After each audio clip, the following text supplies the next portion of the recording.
ก็เป็นเพียงคนมาที่หลังจะไปหวังอันใดมากมาย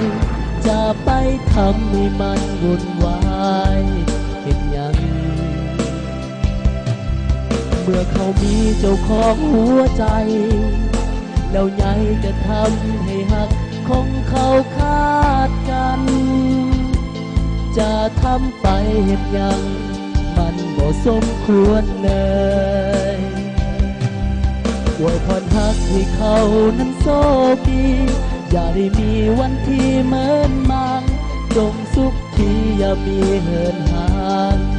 กันเลยส่วนคนนี้จะต้องทนเอาหนักหรือเบาจะเป็นเหมือนดังอย่างที่เค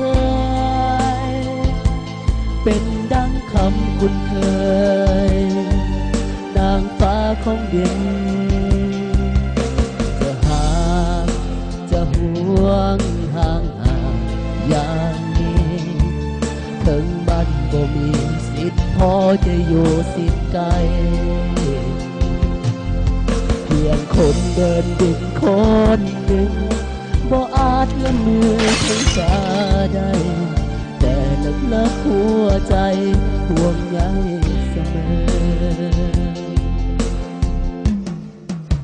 จะเอาอันใดเทียบเขาก็เขาสิทธิ์ไกลเสมอสุขทุกที่เจอมีแต่เขานั้นอยู่คู่เคียงส่วนเฮาอยู่คนละฝากฟ้าเจ้าท้องฟ้าก็เป็นเพียง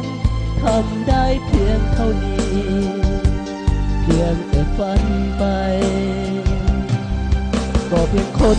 มาที่หลังจะไปหวังอันใดมากมายคนบ่มีความหมายคนบ่สำคัญจะเก็บไว้แต่สิ่งดี